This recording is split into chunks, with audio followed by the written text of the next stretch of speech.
Na Copa de 90, falando sobre a Copa de 90, o Neto foi sacaneado mesmo de não ter sido chamado? Não, assim, o Lazzaroni errou, eu falo muito sobre isso, ao fechar o grupo depois da conquista da Copa América de 89. Havia 40 anos que o Brasil não ganhava uma Copa América, também porque havia 40 anos que o Brasil não sediava um torneio sul-americano. Depois de uma primeira fase terrível na Bahia, depois foi para Pernambuco, o Brasil foi muito bem, venceu o Paraguai, venceu a Argentina e venceu com um gol do Baixinho Romário o Uruguai e foi campeão da Copa América. O Lazzaroni teve a infeliz ideia, à época e em qualquer época, de fechar o grupo. Então quase que não vinha gente de fora.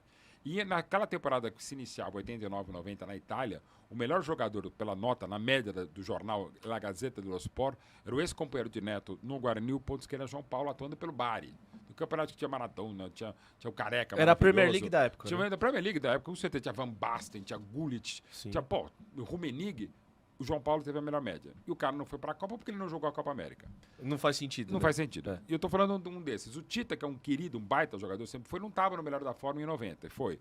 O reserva dele, que tinha muito potencial à época, depois não deslanchou, até porque ele foi para o Japão em 93, o Bismarck foi convocado, vamos preparar um Bismarck como em 94 o Ronaldo, que é um fenômeno, será convocado, e no peito em 2002 o Kaká, que seria o melhor do mundo em 2007, foi convocado, e não se discute nem Kaká e Ronaldo. Sim. Mas em Bismarck já se discutia a época, e daí teria sido o cara que entrou ali no lugar do Neto. Mas é dever dizer que o Neto, que foi fundamental, o xodó da Fiel, na primeira conquista nacional do Corinthians, no segundo semestre de 90, depois do Mundial da Itália. Foi depois, né? Foi depois. Ele estava jogando bem, como sempre jogou bem desde o Guarani, campeão paulista pelo São Paulo em 87, uma boa passagem pelo Bangu antes, mas, poxa, o Neto, ele explodiu mesmo depois do Mundial da Itália. Ele estava bem no Corinthians em 90, estava legal, mas para mim, pro meu critério, se fosse para chamar o Neto, embora fossem funções distintas, 1000 vezes antes de chamar o João Paulo.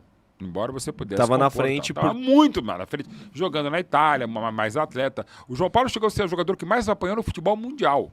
No primeiro... Na primeira quinzena, nos primeiros 5 anos dos anos 90. Era um jogador espetacular o João Paulo. Mas, enfim. Então, assim, eu não diria que ele foi sacaneado. Para mim, sacaneado ou mal ou não convocado foi o Falcão na Copa de 78. O grande craque brasileiro desde 75. Você pode dizer o Alex... ou o Djalminha, ou os dois em 2002. Dirceu Lopes, monstro sagrado, que acabou de fazer 77 anos na Copa de 70 pelo Zagallo, certamente. Mas assim, o Neto não. Aliás, alguns exageros. Por exemplo, o Zico, que eu estou escrevendo na biografia, muita gente fala, pô, o Brasil também não ganhou a primeira Copa na Alemanha porque o Zico não foi convocado. Gente, o Zico não era nem titular no Flamengo. Acho até que merecia ter tido mais chances com o Zagallo, que era o treinador da seleção. Pô, o Zico explodiu merecidamente, é o grande craque, o grande artilheiro no Maracanã com 334 gols. O Zico foi também no segundo semestre de 74. O brasileiro acabou em agosto com a vitória do Vasco e o Flamengo foi campeão do Rio em 74, num 0x0 com o Vasco, já com o Zico brilhando, o Júnior também.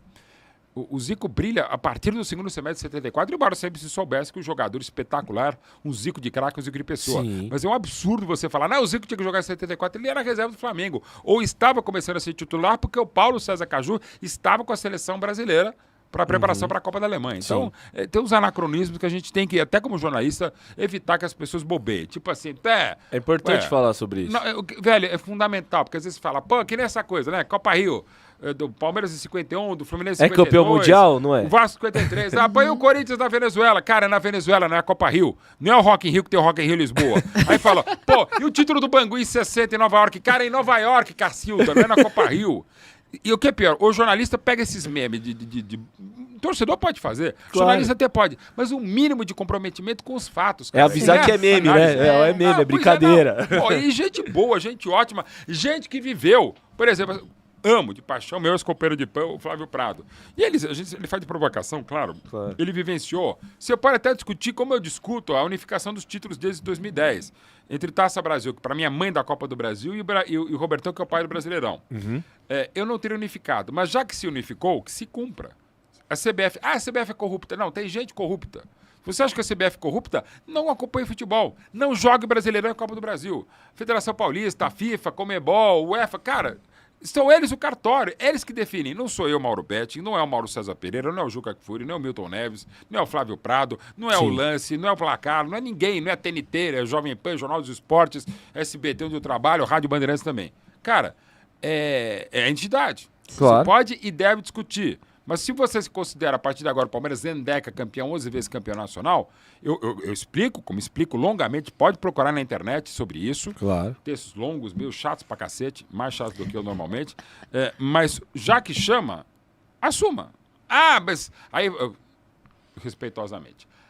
Mas é fácil para vocês assumirem o que a CBF fala, vocês são cordeirinhos, por politicagem, para fazer média. Não, é fazer mídia. É muito mais fácil você brigar por algo que o Flamengo não tem, o Corinthians não tem, as maiores torcidas do Brasil, do que algo que outros times com menos torcida têm. Se é para dizer que é demagogo é quem fala que é todo contra, que é contrário, nem discute a hiper, ultra, mega discutível Copa União, a Taça das Bolinhas, essa pentelhação de 87, que também tem um texto chatésimo, longo pra cacete, que eu também escrevi, tá aí na internet. Cara, isso dá para discutir bastante.